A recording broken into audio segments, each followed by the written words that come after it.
ہمیں ہمارے مالک سے دور کر دیں گے اور ہماری نجات مشکل ہو جائے گی۔ تو پھر تجارت تو یہی ہے کہ جو کچھ ہے راہ خدا میں لٹا دیا جائے، صرف یہ سوچ کے کہ پروردگار تو اس قابل ہے کہ تو ہی عطا کرنے والا ہے، تو ہی دینے والا ہے۔ اور وہ کہتا ہے کہ میں جس سے چاہتا ہوں بادشاہت عطا کرتا ہوں، جس سے چاہتا ہوں چھین لیتا ہوں۔ تو اس کی قدرت کے کیا کہنے، اس قدرت کاملہ کی صدقے کہ میرے پروردگار نے یہ بات انسان کو بتا دی ہے کہ تمہارا نفس جب جب خدا کی بارگاہ میں جھکے گا، بکے گا، تجارت کرو گے، تب تب خدا کی رحمتیں تم پر اتمام ہو جائیں گی۔ اور یہی وجہ ہے کہ ہمارے انبیاء، اولیاء، اوصیاء آج انسان ضرور تھے لیکن آج ان کے مرتبے ایسے ہیں کہ خدا نے قرآن میں ان کی مدح سرائی کی ہے۔ تو میں سمجھتی ہوں کہ امت محمدیہ کے لیے بہترین پروردگار کی بارگاہ سے پیغام ہے۔ اس ماہ سیام میں کچھ عزیز نہ کیجئے، زندگی کی خبر نہیں ہے کہ ہم اگلے سال رمضان کے ان ایام کو دیکھیں یا نہ دیکھیں۔ بالکل، تو جو لوگ مضطرب ہیں، پریشان ہیں، بے قرار ہیں، راہ خدا میں دیکھیں تو دیکھیے کہ نفس کو کتنا سکون اور اطمینان ملتا ہے۔ اچھا، کیسی بات ہے کہ میں یہ سمجھتی ہوں، دیکھتی ہوں، دنیا کی نظر سے دیکھتے ہیں، ہمارے پاس جو لوگ آتے ہیں بہت تکلیف اور پریشانیاں لے کر آتے ہیں، ان کے ڈپریشن کو، ان کی انزائٹی کو دور کرنا، ان کے سٹریس کو دور کرنا ایک بہت بڑا ایک معاملہ ہے جس کو اتنی آسانی سے کوئی 1-2 سیشنز میں یا 2-4 جو ہے وہ سٹنگز میں جو ہے وہ دور نہیں کیا جا سکتا۔ لیکن سب سے پہلی بات یہ ہے کہ ہم اللہ کے پہ جو ہمارا یقین ہے نا، اس سے ہم تھوڑا سا ایک سٹیپ نیچے ہیں۔ نہ جانے ایسی کیا کیفیت ہے کہ ہم اللہ سے بار بار یہ کرتے ہیں کہ ہماری دعائیں قبول نہیں ہوتی، اللہ تعالیٰ سے دعا کرتے ہیں ہماری دعا قبول نہیں ہوتی۔ ایسا کیوں ہے کہ ہم ایسی جو ہے وہ اضطراب کی کیفیت میں کیوں ہے؟ جب میرے پاس کوئی پیشنٹ آتا ہے تو میں اس کو سب سے پہلے یہ کہتی ہوں کہ آپ اللہ سے دور ہیں، دعا کریں۔ بے شک آپ جب اللہ سے دور ہیں، آپ نے اللہ کے ساتھ اپنے کنیکشن نہیں رکھا، اللہ نے کہا کہ ایک تسمہ بھی ٹوٹ جائے تو مجھ سے مانگو، تو آپ نے اللہ سے یہ کیوں نہیں بتایا، اللہ کو یہ کیوں نہیں کہا کہ میں تکلیف میں ہوں؟ تو وہ آگے سے مجھے جواب یہ ملتا ہے کہ جب ہم نے اللہ کو یہ کہا کہ ہم تکلیف میں ہیں تبھی تو ہم آپ کے پاس پہنچ گئے، تو اللہ نے یہ ہمیں وسیلہ جو ہے وہ بنا دیا۔ تو یہ ایک ذمہ داری مجھ پر بھی آ گئی اس وقت، اور یہ اس شخصیت پر بھی آ گئی کہ جس نے اللہ کے ساتھ اگر اپنا کنیکشن بہت اچھا رکھا ہوتا، بڑے بڑے طوفان آتے ہیں، بڑی بڑی تکلیفیں، پریشانیاں انبیاء اولیاء کرام نے جھیلی ہیں، اور اس سے بڑا غم، غم حسین سے بڑا غم کوئی نہیں ہے دنیا میں۔ اس غم سے بڑا غم جو ہے وہ کیا ہوگا جو آل رسول نے جو ہے وہ دیکھا، اس کو برداشت کیا، اور اسلام کا جھنڈا آج بھی سر بلند ہے، آج بھی لوگ جو ہے وہ اس کا نام لیتے ہیں۔ تو یہ بتائیے گا کہ لوگوں کو یہ بتائیے کہ آج جو سٹریس پھیل گیا ہے، جو ڈپریشن پھیل گیا ہے، اس کی وجوہات کیا ہے؟ ڈاکٹر صاحبہ آپ نے بالکل بات درست کہی کہ جہاں لوگوں کی پریشانی اور اضطراب کا یہ عالم ہے، وہاں سب سے پہلے میں پیغام برسر ممبر بھی یہی پیغام دیتی ہوں، اور 22 سال میں نے اپنی پریچنگ میں اس بات پہ بہت زور دیا کہ میری مائیں، بہنیں، بیٹیاں جہاں جہاں ہیں، آج دیکھیے ہر گھر میں خواہ وہ بیٹی ہے، خواہ وہ بہن ہے، خواہ وہ ماں ہے، عورت کا ایک مرکزی کردار ہے۔ بالکل، لیکن صد ہے لمحہ فکریہ آج ہمارے گھروں میں کلام پاک کو ایک صحیفہ قرار دے کے خوبصورت کور چڑھا کے رکھ دیا گیا الماریوں میں، اس سے فیضیاب نہیں ہوا جاتا۔ صبح کی ساعتوں میں قرآن گھروں میں اب نہیں کھلتے، بہت کم ایسا ہوتا ہے کہ مائیں بہنیں بیٹیاں ان اوقات میں سو رہی ہوتی ہیں کہ جس وقت پروردگار عالم کی رحمتوں کا وقت ہوتا ہے، جب خدا کہتا ہے ادعونی استجب لکم، ہے کوئی جو مجھ سے طلب کرے، ہے کوئی جو مجھ سے دعا مانگے۔ تو دعا کے اوقات میں خواب غفلت میں لوگ سو رہے ہوتے ہیں، اور پھر جہاں جہاں دین خدا کی حدوں کو کراس کر لیا جاتا ہے، جہاں جہاں حدود و قیود کو کراس کیا جاتا ہے، وہاں مشکلات کا سامنا آتا ہے۔ دیکھیے آج ہم لوگ اعتدال پسندی میں نہیں ہیں، آج کسی کے پاس دولت ہے، تو میں آج ماہ سیام کی نسبت سے آپ کے چینل کے توسل سے پیغام دوں گی، ایک فوبیا، ایک کریز میری قوم کی ماؤں، بہنوں، بیٹیوں کو ہو گیا ہے۔ وہ کیا ہے؟ ہم برانڈڈ کپڑے پہنیں گے، ہم برانڈڈ جوتے پہنیں گے، برانڈڈ پرس لیں گے۔ جب آپ کے اخراجات لاکھوں میں ہوں گے تو آپ کا کمانے والا ہر ناجائز راستہ اختیار کرے گا کہ وہ آپ کی ضرورت کو پورا کرے۔ اب وہ کمانے والا بھی گناہ گار ہے، اور پھر اس گناہ کی رقم سے جو لباس آپ نے خرید کے پہنا آپ خود بھی گناہ گار ہیں۔ تو آپ دیکھیے کہ وہاں قرب الہی کیسے ہو کہ جہاں تمام حدود و قیود جو ہیں وہ ختم کر دی جاتی ہیں، جہاں پروردگار کی رحمت کی بات آتی ہے تو وہاں جناب سیدہ فاطمہ الزہرا سلام اللہ علیہا جیسی بی بی نے وہ لباس پہنا کہ جس لباس پہ پیوند لگے ہوئے۔ صحیح کہہ رہی ہیں آپ، صحیح فرما رہی ہیں۔ میں یہ سوال کرتی ہوں کیا تاریخ اسلام میں جناب سیدہ سے بڑی بھی کوئی بی بی ہے؟ نہ، آپ دیکھیے کہ ان کے لباس، ان کے اطوار، ان کے اعمال کیسے خوبصورت ہے، درس ہے خواتین کے لیے۔ آج ہماری مائیں، بہنیں، بیٹیاں درس حقیقت کو جھٹلا کے کہاں سے بقا تلاش کرتی ہیں؟ آج ہم ایک دوڑ میں لگ گئے ہیں، آگے پیچھے بھاگ رہے ہیں ایک دوسرے سے، فلاں نے 12,000 کا سوٹ پہننا ہے تو میں نے جو ہے وہ 14 کا پہننا ہے، تبھی جو ہے وہ میں لگوں گی کہ میں بھی کچھ ہوں۔ اور آج سم تھنگ ہونے کو جو ہے وہ لوگ ڈھونڈ رہے ہیں، خواتین ڈھونڈ رہی ہیں کہ وہ برانڈڈ لباس میں ہے۔ اصل میں ہم سمجھتے ہیں کہ شاید ہماری بھی غلطیاں ہیں۔ ہم جو میڈیا پر بیٹھ کر اتنے مہنگے مہنگے لباس پہن کے جب لوگوں کو دکھاتے ہیں تو خواتین بیچاری جو ہے وہ پریشان ہو جاتی ہیں کہ اگر یہ پہن سکتے ہیں تو ہم بھی پہن سکتے ہیں۔ اسی لیے میں تو اپنے پروگرام میں ہمیشہ کوشش کرتی ہوں کہ سادہ لباس پہنوں، ایسا لباس پہنوں، پہن بھی سکتی ہوں لیکن نہیں پہنتی کہ میری بہنیں، بیٹیاں، مائیں جو اس پار بیٹھی میرا پروگرام دیکھ رہی ہیں وہ مجھے دیکھ کر یہ نہ سمجھیں کہ اگر یہ پہن سکتی ہے تو ہم بھی پہن سکتے ہیں۔ تو وہ لباس زیب تن کیا جائے جو سب کو آسانی سے جو ہے وہ میسر ہو اور سب جو ہے وہ عام کیجول جو ہے اس کو پہن سکتے ہوں۔ یہ ہماری اینکرز کی بھی بہت ساری جو ہے وہ چیزیں ہیں، ہم اس چیز کو جو ہے وہ مانتے ہیں، لیکن بہت سارے ہمارے اینکرز ایسے ہیں جو اس چیز کا بہت خیال رکھتے ہیں۔ اور میری گزارش بھی اپنے پروگرام کے تھرو تمام اینکر سے یہی ہے کہ ہم تو ڈیزائنر کے کپڑے پہن کے بیٹھ جاتے ہیں، لیکن اس بہن، اس بیٹی کا کیا جس نے اپنے باپ سے اور اپنے شوہر سے جو ہے وہ یہ کہنا ہے کہ مجھے یہ برانڈ سوٹ جو ہے وہ چاہیے جو اس نے پہن رکھا ہے۔ تو کیوں نہ آپ بھی سادگی کو اپنائیں، جو آپ کے پاس کپڑے ہیں آپ وہی پہن کے بیٹھیں تاکہ ہمارے سامنے والے بھی وہی چیز سیکھیں۔ اور یہی تو ہمارے آقا کا عمل ہے، یہی تو جو ہے پنجتن پاک کے گھرانے سے ہمیں جو ہے وہ ملا ہے۔ اور سید الفاطمۃ الزہرا سلام اللہ علیہ کا یہی تو ایک درس ہے جو ہمارے پاس ہے کہ ان کی سادگی، ان کی محبت، ان کی چاہت جو ہے۔ تو یہ بتائیے گا کہ یہ خواتین کیسے نکلیں گی اس چیز سے؟ یہ حقیقت بھی ہے اور آپ نے جو پیغام دیا، میں یہ سمجھتی ہوں کہ ہر فیلڈ کے مطابق اکارڈنگ ٹو پروفیشن ہر شخص کا اپنا ایک لباس ہوتا ہے جی، اور اس کے لیے ضروری نہیں ہے کہ آج آپ میں کہوں کہ ڈاکٹر صاحبہ اس گیٹ اپ میں ہے تو مجھے بھی ہونا چاہیے۔ بالکل صحیح، کیونکہ میرا مقام جو ہے وہ میرا ہے اور جو آپ کا ہے وہ آپ کا ہے۔ تو ہمارے دین نے تو یہ درس دیا ہے کہ اگر جناب سیدہ فاطمہ الزہرا سلام اللہ علیہا کو یہودی نے اپنے گھر شادی میں مدعو کیا تو جناب سیدہ نے ختم مرتبت سے بابت دریافت کی کہ بابا میرے تو لباس میں پیوند لگے ہیں، وہاں تو عورتیں خوبصورت لباس پہن کے آئی ہوگی۔ جب یہ بات کی تو نبی مکرم نے مسکرا کے کہا کہ میری بیٹی تمہارے لباس میں تقویٰ ہے، اے میری بیٹی تمہارے لباس میں صبر ہے، تمہارے لباس میں پاکیزگی ہے۔ یہ مت دیکھو کہ لباس کتنا خوبصورت ہے، یہ دیکھو کہ لباس پاک ہے، لباس مطہر ہے۔ اور پھر بی بی اسی حالت میں یہودی کے گھر شادی میں تشریف لے گئی اور آپ کی شخصیت کی معجز نمائی یہ تھی کہ تمام عورتیں جو خوبصورت لباس میں تھیں ورطہ حیرت میں پڑ گئیں، کہ غش کر گئیں کہ اتنی خوبصورت شخصیت کو دیکھ کے کہ جو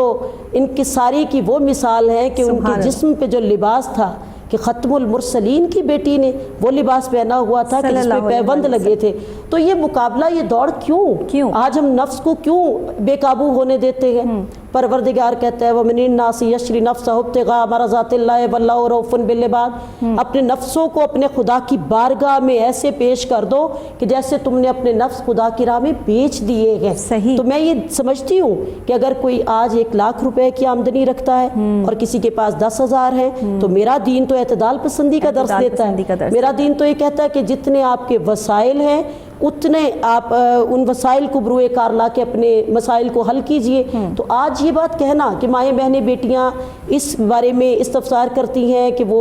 یہ تمام استراحتیں چاہتی ہیں، تو میں یہ سوچتی ہوں کہ کیا میری مائیں بہنیں بیٹیاں یہ بھی سوچتی ہیں کہ ہمارے پاس ایک معینہ مدت ہے؟ ڈاکٹر صاحبہ زندگی کی کتنی مدت ہوگی؟ سانس چل رہی ہے، بالکل ایک سانس پہ زندگی اٹکی ہوئی ہے، ابھی سانس بند ہو تو آپ اگلے دن نہیں ہے، کچھ پتہ نہیں، بالکل۔ تو پھر ہم لوگ جو مدتوں کے وہ جو سامان 100 برس کا ہے پل کی خبر، تو جب ہم لوگ اس حقیقت حقہ سے واقف ہیں تو ہم آنے والے 10 سالوں کی پلاننگ کیوں کر رہے ہیں؟ کیا ہم شرک نہیں کر رہے ہیں یہ سوچ کے کہ ہم 10 سال زندہ رہیں گے؟ کیونکہ یہ قدرت تو پروردگار کی، آپ کو کیا پتہ۔ بالکل۔ تو پھر یہاں میں یہ بات کہتی ہوں کہ کم از کم انکساری میں، اعتدال پسندی میں میری مائیں بہنیں بیٹیاں گھروں کے ماحول کو ایسا متلون کر لیں، اس طرح کا بنا لیں کہ آنے والی ہماری نسلوں میں صبر بھی ہو، اثار بھی ہو قربانی بھی ہو. جب ماں یہ عمل کرے گی اولاد میں وہ چیز بالکل آئے گی. آپ نے کہا درس کربلا کی نسبت سے ایک بات کہتی چلوں گی. جس ماں کی تربیت درس کربلا والوں کو درس کربلا میں دی گئی تھی، وہ تربیت جناب سیدہ فاطمہ الزہرا سلام اللہ علیہا کی تھی. بے شک کہ جہاں قوت اور طاقت اور ایمان اس طرح پرورش کے ذریعے امام عالی مقام تک پہنچا تھا کہ جب مباہلہ میں نصارہ کے سامنے میری بیوی کھڑی ہو گئی تھی کہ ہم سچے ہیں اور ہماری سچائی کو کوئی جھٹلا نہیں سکتا، تو یہ درس دیا تھا کہ اے حسین ابن علی 9 لاکھ کی فوج بھی ہو تو ڈٹ جانا، کیوں سچ والے اور حق والے جھکتے نہیں ہیں. بے شک نہیں جھکتے. نواسہ رسول نے کربلا میں وہ تاریخ رقم کر دی. مٹھی بھر فوج ساتھ تھی، مٹھی بھر اصحاب و انصار ساتھ تھے، لیکن کیا یہ بات حق نہیں ہے کہ آج بھی تاریخ اسلام ان کو سلامی دیتی ہے؟ آج بھی پروردگار ان پہ درود و سلام پڑھتا ہے. سبحان اللہ، سبحان اللہ.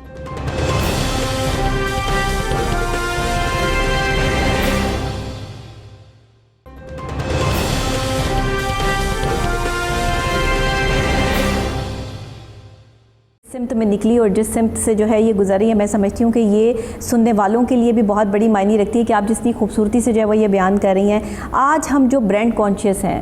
جو ہماری تکلیفیں جو پریشانیاں اس لیے بڑھ گئی ہیں. بالکل آپ یہ دیکھیے کہ یہ جو تکلیفیں پریشانیاں بڑھتی ہیں جب، تو آپ نے وہی کہا کہ اگر ہم اعتدال پسند نہیں ہوں گے، ہم کماتے کچھ ہیں اور ہماری جو ہے خرچے زیادہ ہیں، تو آٹومیٹکلی ہم جو ہے وہ پریشان رہیں گے. لیکن ہم اس مہنگائی کے دور میں، اس تکلیف کے دور میں، بیماری کے دور میں، جہاں پہ ہر چیز اتنی مہنگی ہو گئی ہے کہ کمانے والے جو ہے وہ کما کر تھک گئے ہیں، لیکن نہ وہ جو ہے وہ اپنے بیماروں کی دوائیاں پوری کر پا رہے ہیں، نہ وہ گھر کا راشن پورا کر پا رہے ہیں. وہی بات کہ دینے والے ہاتھ جو ہے وہ لینے والے ہاتھوں میں شامل ہو گئے. اس دور میں میرے آقا نے، رسول اکرم صلی اللہ علیہ وآلہ وسلم نے کیا فرمایا؟ ہمیں کیسے صبر کرنا ہے،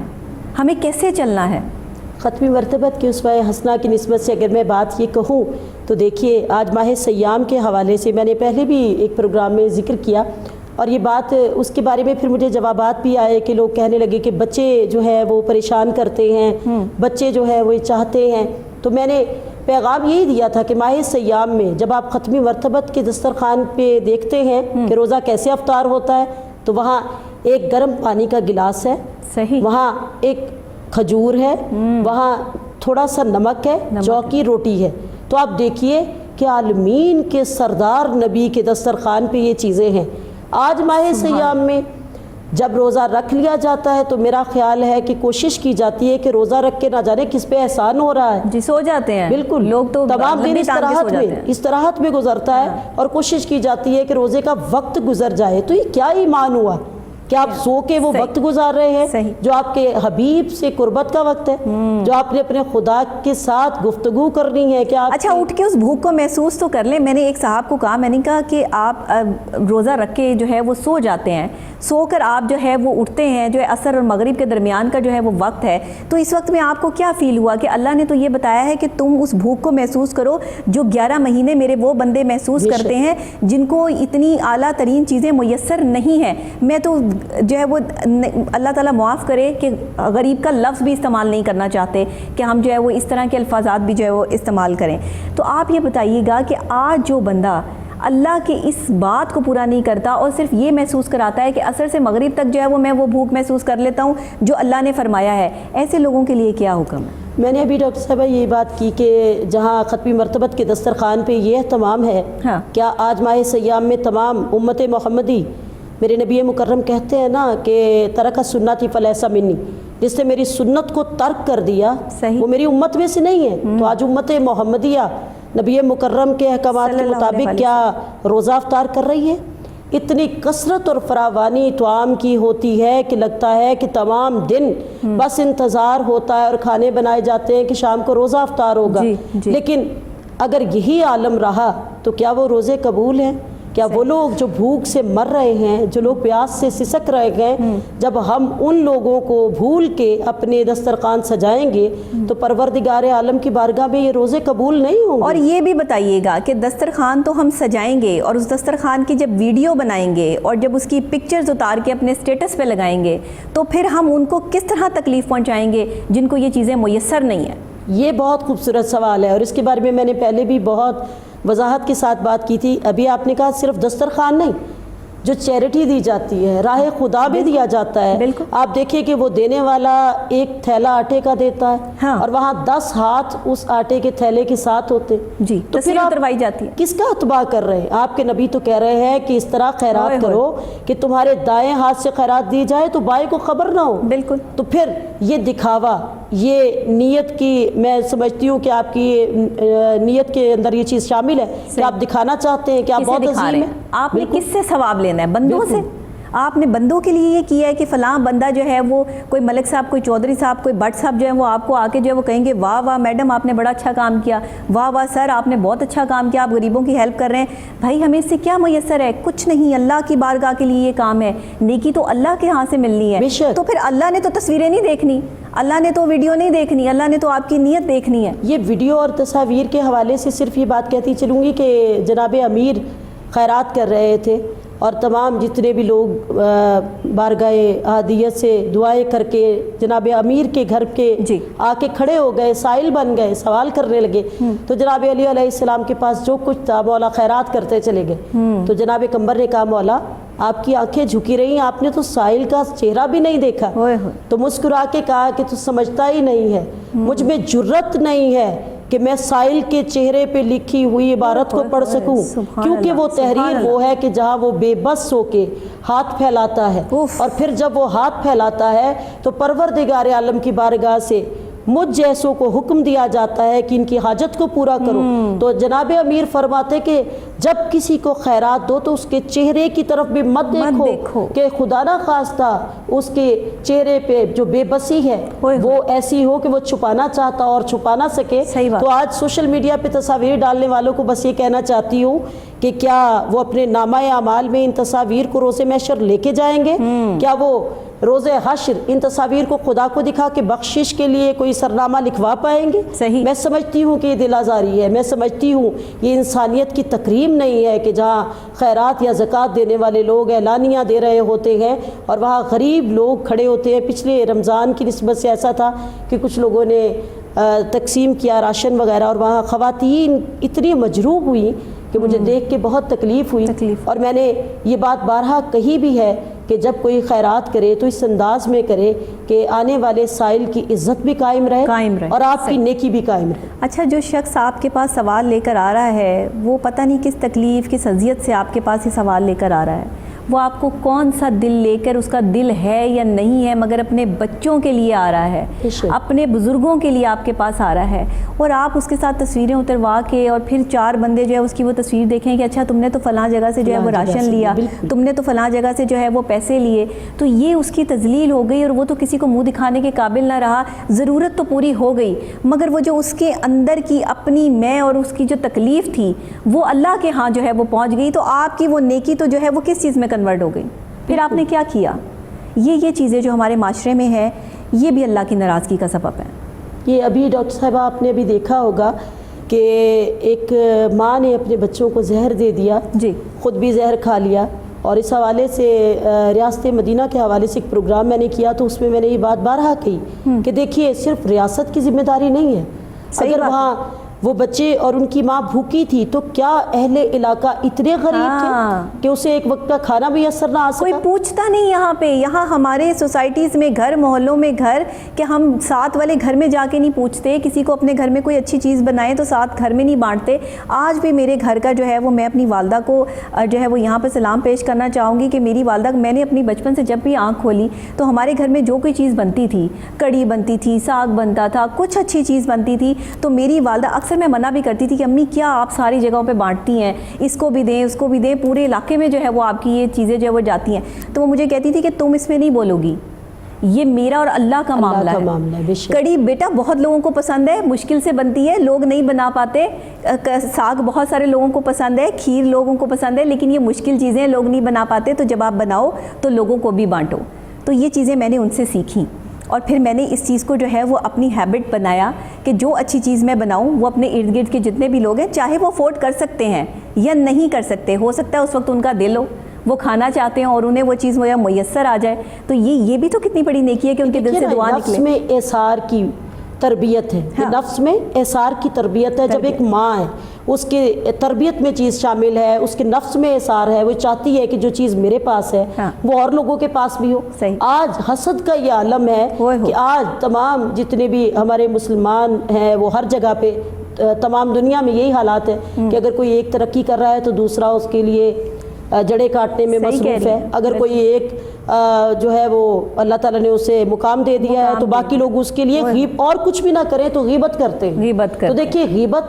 غیبت اس طرح ہے کہ ختمی مرتبت فرماتے ہیں مثل ایسے کہ جیسے تم نے اپنے مردہ بھائی کا گوشت کھایا ہے، تو لوگ غیبت کو کچھ نہیں سمجھتے۔ اظہار تربیت میں شامل ہونا چاہیے۔ دیکھیے ابھی آپ نے کہا کہ میں نے اپنی والدہ سے سیکھا، تو یہ تربیت ماؤں نے کرنی ہے کہ مائیں سکھائیں کہ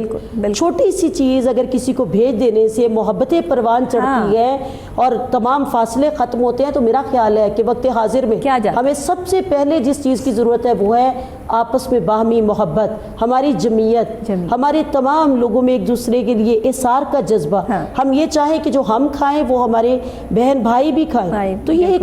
خوبصورت انداز ہے تربیت کا، اور میں سمجھتی ہوں کہ ماں کی گود پہلی درسگاہ ہوتی ہے۔ بالکل آج ہماری جو لیٹسٹ مائیں آ رہی ہیں ان کی تو اتنی زیادہ توجہ اپنے بچوں پر نہیں ہوتی ہے نا، وہ زیادہ میڈ رکھی ہوئی ہوتی ہیں، وہ میڈ جو ہے وہ ان کی تربیت کر رہی ہوتی ہے، بچے کی لینگویج سنیں تو وہ میڈ کی جو ہے وہ لینگویج اس نے بولنا شروع کی ہوئی ہوتی ہے۔ اب اگر ہم جو ہے وہ یا ٹیچرز پہ چھوڑ دیتے ہیں یا قاری صاحب گھر میں آتے ہیں تو ہم ان پہ چھوڑ دیتے ہیں، بچوں کا جو ہے وہ بیک اپ نہیں لیتے۔ یہ سارے معاملات اور حالات ہماری زندگیوں سے جڑے ہیں کہ ہم اپنے معاشرے کو کیسے بچے دے رہے ہیں، مستقبل میں ہم اپنے معاشرے کو کیسی قوم دے رہے ہیں۔ تو اس پر تو بڑا زور دیا گیا ہے، ہمارے اسلام نے بڑا زور دیا ہے کہ ماں کی جو گود ہے وہ پہلی درسگاہ ہے، وہیں سے آپ نے سیکھ کے نکلنا ہے۔ تو مائیں آج کی لاپرواہ کیوں ہو گئی ہیں؟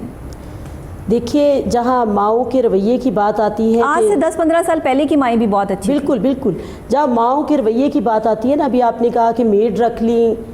جتنی آرٹیفیشل چیزیں، جتنا دکھاوا ہماری زندگی میں شامل ہو گیا، تو آپ دیکھیے نا کہ اگر مائیں میڈ رکھ رہی ہیں تو وہاں اولڈ ہاؤسز بھی تو بن رہے ہیں۔ صحیح ہے، وہی اولاد ان والدین کو اولڈ ہاؤسز میں بھی چھوڑ کے آ رہی ہے۔ آپ دیکھیے کہ ہمارے پاکستان میں پہلے ایسی کوئی ٹریڈیشن نہیں تھی، ایسی کوئی روایت نہیں تھی، ٹینڈنسی نہیں تھی کہ اولڈ ہاؤسز ہوں، لیکن وقت کے ساتھ جہاں مائیں بچوں کی پرورش صحیح معنی میں نہیں کر رہی ہیں، وہاں آپ دیکھیے کہ آج ایدی سینٹر میں آج بہت سے ایسے فلاحی ادارے ہیں، ان میں روتے بلکتے ہوئے والدین نظر آ رہے ہیں۔ وجہ یہی ہے وہاں پہ بالکل کہ جہاں والدین کی تربیت میں کمی آ رہی ہے تو وہاں دیکھیے کہ وہ اولاد اپنی تربیت ثابت بھی کر رہی ہے۔ ہمارے بزرگ آج اولڈ ہاؤسز میں ہیں، تڑپ رہے ہیں، بلک رہے ہیں، رو رہے ہیں، اولاد اپنے گھروں سے باہر نکال دیتی ہے۔ کیوں؟ کیونکہ جو وقت والدین نے اپنی اولاد کو نہیں دیا وہ اولاد بھی والدین کو وقت نہیں دے گی۔ پروردگار کہتا ہے رب ارحمہما کما ربیانی صغیرہ،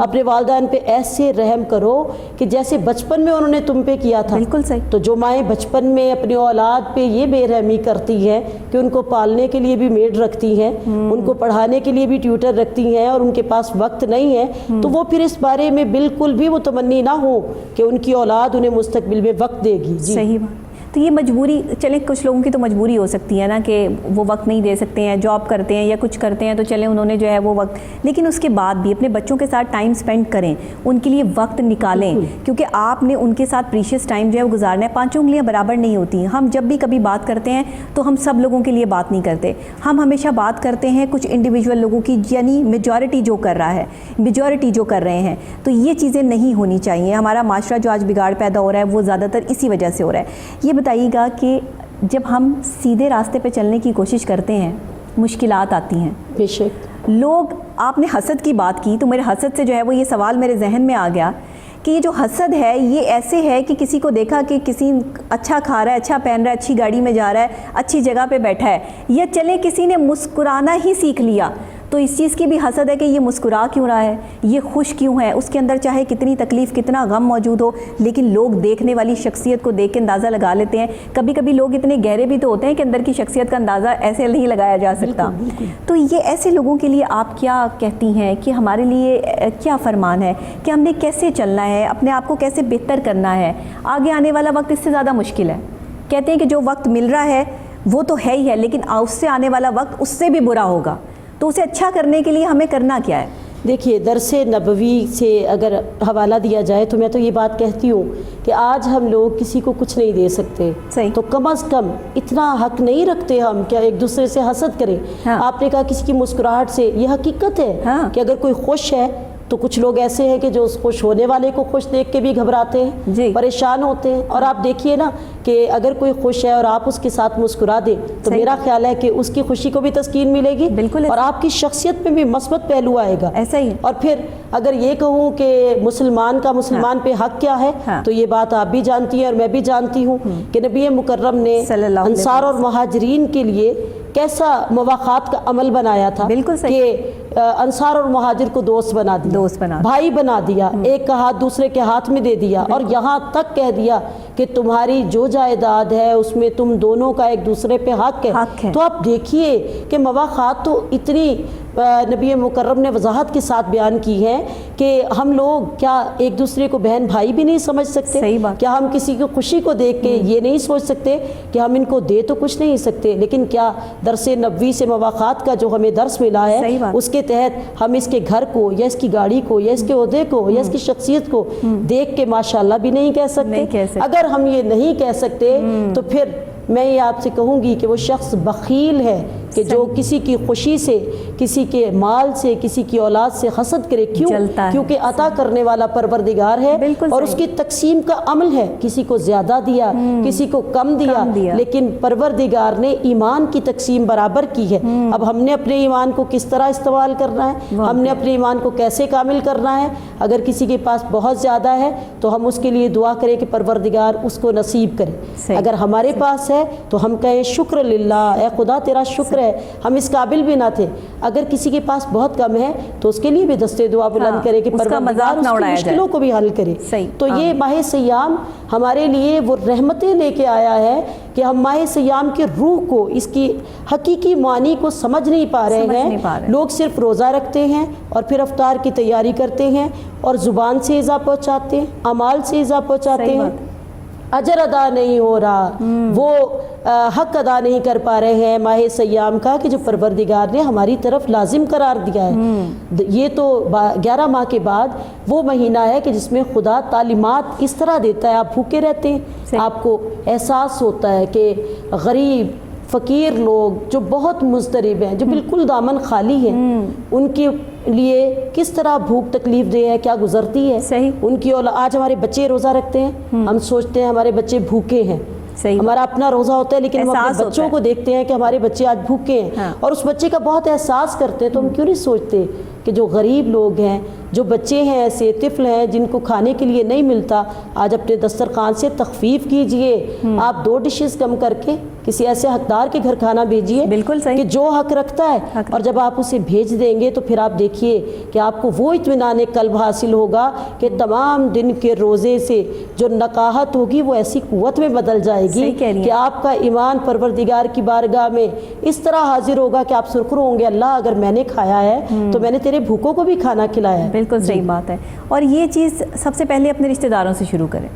سب سے پہلے اپنے قریبی قرابت داروں، اپنے دوستوں، احباب، ان کو ڈھونڈیں۔ ہم کرتے کیا ہیں کہ ہمارا دوست ساتھ ہی بیٹھا ہوتا ہے، اس کو ہم بڑی بڑی باتیں سنا رہے ہوتے ہیں، اس کی پہنچ وہاں تک نہیں ہوتی، اور ہم اس سے وہ باتیں کر رہے ہوتے ہیں جو اس کے دل کو جلا رہی ہوتی ہیں یا اس کو تکلیف پہنچا رہی ہوتی ہیں، اور ہم اپنی جو ہے وہ شیخی بگار رہے ہوتے ہیں۔ میں اس کو یہی لفظ استعمال کروں گی، شاید اردو میں اس کا جو ہے بہترین لفظ شیخی بگارنا ہی جو ہے وہ یہاں پر استعمال ہونا چاہیے۔ تو آپ کیا کہتی ہیں کہ یہ جو لوگ ہیں جو اپنے آپ پہ تکبر میں آ جاتے ہیں، غرور میں آ جاتے ہیں، اپنے دوستوں کو سناتے ہیں، رشتہ داروں کو سناتے ہیں، ذرا سی کوئی چیز لے لی تو ادھر بھی کہتے پھریں گے، ادھر بھی کہتے پھریں گے، میں نے ایسے لیا، ایسے کیا، ایسے کیا، تو یہ ہم ان کو اذیت نہیں پہنچا رہے جو اس چیز تک جو ہے وہ نہیں پہنچ سکتے؟ ایسے لوگوں کا کیا کرنا چاہیے؟ جی ایسے لوگوں کی کثرت ہے ہماری کثرت، میں کہتی ہوں بھرے پڑے ہیں ہر جگہ، ہر گھر میں ایک شخص ایسا موجود ہے۔ بالکل، اور اس میں یہ نہیں ہے کہ کسی ایک کلاس کی بارے میں بات کی جا سکتی ہے، سب اگر کوئی بہت غریب بھی ہے اور وہ کوئی چیز خرید لیتا ہے تو دکھاوے کا عنصر ایسا ہے کہ وہ جب تک اس کو ہائی لائٹ نہیں کر لے گا، دکھا نہیں لے گا، پبلش نہیں کر لے گا،